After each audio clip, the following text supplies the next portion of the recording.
یتیہون فی الارض، اللہ فرماتے ہیں یہ بھٹکتے رہیں گے اس زمین میں جب تک جہاد نہیں کریں گے۔ اے موسیٰ فلا تأس علی القوم الفاسقین، اس نافرمان قوم پر آپ افسوس نہ کریں۔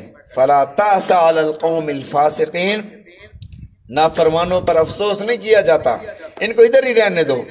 پھر ایسا ہی ہوا، یہ یہاں پر بھٹکتے رہے، صبح کو چلتے شام تک ادھر ہی رہتے، اور حضرت موسیٰ علیہ السلام کے جب وفات کا وقت قریب آیا تو اللہ کی بارگاہ میں عرض کیا کہ اللہ میں ارض مقدس کی طرف جانا چاہتا ہوں تاکہ میری قبر، میرا مدفن وہاں بنے۔ تو حضرت موسیٰ علیہ السلام کو اللہ نے اجازت عطا فرمائی، یہاں سے چلے اور ارض فلسطین کے پاس، یہ قریب ہی تھی وہ وادی تیہ اور ارض فلسطین، تو حضرت موسیٰ علیہ السلام کا انتقال ہوا وادی تیہ میں اور آپ مدفون ہوئے ارض فلسطین میں۔ حضرت ہارون علیہ السلام کے وصال کے بعد پھر حضرت یوشع علیہ السلام، یہ حضرت یوشع وہ ہیں جب حضرت خضر علیہ السلام اور حضرت موسیٰ علیہ السلام کی ملاقات ہوئی تھی نا، یہ واقعہ بھی اپنی جگہ پر آئے گا۔ اگر کسی نے سنا ہوا ہو، ذہن میں ہو کہ حضرت موسیٰ اور حضرت خضر کا جو واقعہ ہوا تھا، جو مچھلی زندہ ہو کر دریا میں چلی گئی تھی، تو وہاں پر مچھلی جس خادم کے ہاتھ میں تھی، جو ناشتہ جس خادم کے ہاتھ میں تھا وہ حضرت یوشع علیہ السلام تھے، جو بعد میں اللہ نے انہیں نبوت عطا فرمائی تھی۔ اور ان دو کے بعد، حضرت یوشع کے بعد اور حضرت کالب بن یوحنا علیہ السلام کے بعد، پھر حضرت حزقیل علیہ السلام کو اللہ رب العزت نے بنی اسرائیل کا نبی بنایا۔ بہرحال یہ ایک روایت تو مفسرین کرام رحمہم اللہ کی یہ ہے کہ ان دو میں سے جو رہ گئے تھے، وہ کہتے تھے کہ حضرت یوشع اور حضرت کالب بن یوحنا نے کہا کہ بھی ہمیں تو یقین ہے کہ اللہ کی طرف سے یہ تختیاں ہیں، ہم کوئی اعتراض نہیں کرتے، تو یہ وہاں ٹھہر گئے، 70 باقی رہ گئے۔ بعض فرماتے ہیں کہ وہ خود نہیں ٹھہر گئے، بعض مفسرین کی رائے یہ ہے جو بھی عرض کر رہا ہوں۔ بعض مفسرین کرام رحمہم اللہ فرماتے ہیں کہ 72 ہو گئے نا، ہر قبیلے سے 6 کا انتخاب ہوا تو 72 لوگ ہو گئے۔ موسیٰ علیہ السلام نے فرمایا کہ اللہ نے فرمایا کہ 70 آئیں، اب 2 کو نکالو یہاں سے، تو بنی اسرائیل میں جھگڑا ہو گیا بھی کس کو نکالا جائے۔ اب حضرت یوشع اور حضرت کالب بن یوحنا کو نکالا گیا کہ آپ ٹھہر جائیں، 70 کا اللہ نے فرمایا کہ 70 یہاں پر آئیں۔ اب بہرحال 70 وہاں پر چلے گئے، جب 70 وہاں پر گئے تو اللہ کی آواز سنی، اللہ رب العزت نے ارشاد فرمایا کہ میں اللہ ہوں، اننی انا اللہ لا الہ الا ہوں، میں اللہ ہوں، اور تمہیں حکم دے رہا ہوں کہ ساری قوم ان قوانین پر عمل کرے جو حضرت موسیٰ علیہ السلام کو عطا کیے گئے۔ جب اس قوم نے سنا تو کہنے لگے کہ ہم نے اللہ کو دیکھا تو نہیں ہے نا، پتہ نہیں یہ آواز کہاں سے آ رہی ہے۔ اسی بات کو اس آیت مبارکہ میں اللہ رب العزت نے ارشاد فرمایا، وَإِذْ قُلْتُمْ يَا مُوسَىٰ، وَإِذْ اور جب، قُلْتُمْ يَا مُوسَىٰ تم نے کہا اے موسیٰ۔ اچھا اب یہاں پر ایک سوال ہے، یہ اللہ رب العزت کن کو فرمانے کہ جب تم نے کہا؟ قرآن تو نازل ہو رہا ہے نا رسول اللہ صلی اللہ علیہ وسلم پر، وہ یہودی تو مر گئے تھے، وہ بنی اسرائیلی جنہوں نے کہا تھا وہ تو نہیں تھے نا۔ اب یہاں تو جب قرآن نازل ہو رہا تھا، یہاں پر یا تو صرف مسلمان تھے، یا وہ بنی اسرائیل تھے جو یہودی تھے، یا وہ بنی اسرائیل تھے جو عیسائی تھے۔ عیسائی بھی بنی اسرائیل، یہودی بھی بنی اسرائیل، یہ دونوں بنی اسرائیل سے ہیں۔ اور یہ حضرت داؤد علیہ السلام کو زبور ملی، حضرت داؤد بھی بنی اسرائیل کے پیغمبر تھے۔ رسول اللہ صلی اللہ علیہ وسلم کو اللہ نے بنو اسماعیل میں مبعوث فرمایا۔ اب سوال یہ ہے کہ اللہ رب العزت کے مخاطب کون ہے؟ اللہ کینے فرما رہا ہے کہ جب تم نے کہا اے موسیٰ، قرآن تو اس وقت نازل ہو رہا تھا جب یہودی عیسائی نبی علیہ الصلوۃ والسلام کے دور میں، تو ان کے باپ دادا کی باتیں یہودیوں اور عیسائیوں کو بتائی جا رہی ہیں کہ تمہارے آباء و اجداد نے جب یہ کہا تھا نا کہ سمجھو تم نے کہا تھا، اب تم ایمان نہیں لاتے ہو نا، اور تمہاری کتابوں میں یہ سارے واقعات درج ہیں۔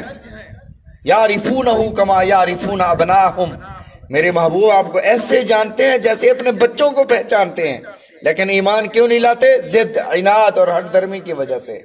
فرمایا وَإِذْ قُلْتُمْ اور جب تم نے کہا اے موسیٰ، لن نؤمن لک، ہرگز ہم آپ پر ایمان نہیں لائیں گے، حتی نر اللہ، حتی جب تک، نر اللہ جہرتن، ہم اللہ کو، نر اللہ، نرا کا معنی ہم دیکھ لیں اللہ کو، جہرتن واضح اور صاف، فَأَخَذَتْكُمُ الصَّاعِقَةُ، پکڑ لیا تمہیں صاعقہ، ایک بجلی نے، جس طرح بجلی چمکتی ہے چیزوں کو جلا دیتی ہے، اور بجلی آئی اور ان سب کو 70 کے 70 مارے گئے، سب کو جلا دیا، وَأَنْتُمْ تَنْظُرُونَ، اور تم دیکھ رہے تھے۔ جو مر جاتا ہے وہ دیکھتا کیسے ہے، اس کی تفصیل میں بعد میں بتاتا ہوں۔ سورہ اعراف کی ہم آیت پڑھنے لگے ہیں۔ سورہ اعراف میں یہاں ہے نا فَأَخَذَتْكُمُ الصَّاعِقَةُ، انہیں بجلی نے جلا دیا، پکڑ لیا ان کو بجلی نے۔ سورہ اعراف میں فرمایا فَلَمَّا أَخَذَتْهُمُ الرَّجْفَةُ، جب پکڑ لیا ان کو زلزلے نے۔ اب یہاں پر ہے زلزلہ، وہاں پر ہے صاعقہ، دو لفظ ہیں، صاعقہ رجفہ۔ زلزلہ، رجفہ کو زلزلہ کہتے ہیں، صاعقہ کو بجلی کی چمک کہا جاتا ہے، بجلی نے جلا دیا۔ اب اگر کوئی غیر مسلم اٹھے اور آپ کو کہے کہ دیکھو جی قرآن میں تو ہے تضاد، آپ بتاؤ کہ مرے وہ کس سے تھے، بجلی سے مرے تھے یا زلزلے سے مرے تھے؟ جب ان کو پکڑا بجلی نے، جب وہی الفاظ ہیں فَأَخَذَتْكُمُ الصَّاعِقَةُ، پکڑا تمہیں بجلی نے، فَأَخَذَتْهُمُ الرَّجْفَةُ، پکڑا تمہیں زلزلے نے۔ زلزلے سے مارے گئے یا بجلی سے مارے گئے؟ بھئی یہ تضاد نہیں ہے، یہ دونوں ہو سکتا ہے۔ ایک شخص مسلمان بھی ہو سکتا ہے، انسان بھی ہو سکتا ہے، دونوں ہے نا، متضاد تو نہیں۔ اگر کوئی کہے کہ آپ مسلمان ہو یا انسان ہو، آپ پاکستانی ہو یا مسلمان ہو، یہ تو تضاد ہی نہیں ہے نا، ہمیشہ متضاد میں سوال ہوتا ہے۔ پکڑا ان کو زلزلے نے، پکڑا ان کو بجلی نے، تو پہلے زلزلہ آیا، زلزلے سے وہ مارے گئے، بجلی نے ان کے اجسام کو جلا دیا، دونوں چیزیں ہیں۔ تو فرمایا فَأَخَذَتْكُمُ الرَّجْفَةُ، جب وہ مارے گئے۔ سورہ بقرہ میں اس کی تفصیل نہیں کہ حضرت موسیٰ علیہ السلام نے ان کے مر جانے کے بعد کیا فرمایا، سورہ اعراف میں تفصیل سے قال، موسیٰ علیہ السلام اب اللہ کی بارگاہ میں ہاتھ اٹھ گئے۔ قال کا لفظ اگر چھوٹا بڑے سے کہے تو کہا جاتا ہے عرض کیا، موسیٰ علیہ السلام نے عرض کیا، موسیٰ علیہ السلام نے التجا کی۔ اور اگر بڑا جو ہے وہ اس کی نسبت قالا کی طرف ہو تو ہم کہیں گے کہ انہوں نے حکم دیا، بڑا حکم دیتا ہے۔ تو اسی طرح قالا، حضرت موسیٰ علیہ السلام نے رب کی بارگاہ میں التجا کی، ربی اے میرے رب، لو شئت اہلکتہم من قبل، اگر تو چاہتا انہیں اس یہاں آنے سے پہلے مار سکتا تھا، ہلاک کر سکتا تھا، موت دے سکتا تھا، من قبل وإیایا، اور مجھے بھی تو موت دے سکتا تھا، مار سکتا تھا، مجھے زندگی عطا فرما دی، ان 70 کو مار دیا، ان کو یہاں مارنا تھا، جب میں لے کر آیا ادھر ہی مار دیتا تو بھی مار سکتا تھا۔ اتہلکنا بما فعل السفہاء منا، اللہ تو کیا ہلاک کرے گا انہیں، چند بے وقوف تھے ان کی وجہ سے سب کو ہلاک کر دیا۔ تو ان ہی الا فتنتک، اللہ یہ تیری طرف سے ایک آزمائش ہے، تو جسے چاہتا ہے گمراہ کر دیتا ہے، جسے چاہتا ہے ہدایت سے نواز دیتا ہے۔ انت ولینا، تو ہمارا، یہ دعا دیکھو کتنی پیاری اور مزیدار اور بڑی جامع معنی دعا اللہ رب العزت نے امت محمد صلی اللہ علیہ وسلم کو عطا فرما دی۔ انت ولینا، اور اشارہ ساتھ فرما دیا کہ اس دعا سے میں نے مردوں کو زندہ کر دیا۔ اور اللہ کا قانون یہ نہیں ہے، اللہ کی سنت یہ نہیں ہے، اللہ کا طریقہ یہ نہیں ہے کہ مر جانے کے بعد کسی کو زندہ کرے، کر سکتا ہے لیکن کرتا نہیں ہے۔ فرمایا اس دعا کی برکت سے میں نے مردوں کو زندہ کر دیا۔ انت ولینا، تو ہمارا کارساز ہے، فاغفر لنا، ہماری بخشش فرما، وارحمنا، ہم پر رحم فرما، وانت خیر الغافرین، تجھ سے بہتر کوئی معاف کرنے والا نہیں ہے۔ یعنی سب سے پہلے اللہ کی تعریف کی، پھر اپنی بخشش مانگی، اللہ کی رحمت مانگی اور اللہ کی مغفرت کا اعلان کیا، تو اللہ رب العزت نے ان سب کو زندہ فرما دیا حضرت موسیٰ علیہ السلام کی اس دعا سے۔ دعا مانگی تھی حضرت موسیٰ نے اور وہ دعا دے دی اللہ نے امت محمد صلی اللہ علیہ وسلم کو۔ فرمایا اگر کسی لا ینحل، ایسا مسئلہ جو تمہارا حل نہ ہو رہا ہو، یہ دعا پڑھ کے وہ مسئلہ رب کے سامنے رکھو، اللہ تمہارے مسئلے کو حل فرما دیں گے۔ فرمایا کہ فَأَخَذَتْكُمُ الصَّاعِقَةُ، بجلی نے انہیں پکڑ لیا، وَأَنْتُمْ تَنْظُرُونَ، اور تم دیکھ رہے تھے۔ وہ مر گئے تو دیکھ کیسے رہے تھے؟ بھئی ان کا جب جسم جلا تھا نا، پاؤں سے جلنا شروع ہوا اور سر کی طرف آیا، جب تک ان کا جسم جل رہا تھا وہ دیکھ رہے تھے۔ پھر ہم نے تمہیں زندگی عطا فرمائی، تمہیں اٹھایا، مر جانے کے بعد دوبارہ زندہ کیا، من بعد موتکم، تمہاری موت ہو جانے کے بعد۔ بعض لوگ کہتے ہیں کہ یہاں موت نہیں تھی، بس ہلکا سا سکتہ ہوا تھا، جس طرح وہ سانس چھپ جاتا ہے وہ ہوا تھا، موت ہوئی تھی۔ اللہ نے موت کا لفظ ارشاد فرمایا، من بعد موتکم، تمہارے مر جانے کے بعد تمہیں زندہ کیا، لعلکم تشکرون، تاکہ شکر ادا کرو۔ جب زندگی ہوئی تو وہ زندہ کیسے ہوئے؟ زندہ پھر سر کی طرف سے ہوئے، جل کر کوئلہ بن چکے تھے، سر سے نیچے پہلے ان کا سر زندہ ہوا، آنکھیں زندہ ہوئیں، سر زندہ ہونے کے بعد نیچے والا دھڑ ایسا ایسا زندہ ہوتے ہوتے پاؤں تک جب یہ پہنچا، یہ دیکھ رہے تھے کہ زندگی کیسے مل رہی ہے۔ حضرت عزیر علیہ السلام کو اللہ نے 100 سال تک سلا دیا، 100 سال تک سوئے رہے، ان کا گدھا جو ہے وہ مر گیا اور ہڈیاں بکھر گئیں ان کی، لیکن آپ کا پانی اور آپ کا کھانا 100 سال تک خراب نہ ہوا، اور نہ آپ کو کچھ ہوا، نہ ناخن بڑھے، نہ جسم میں کوئی تغیرات، کچھ بھی نہیں ہوا۔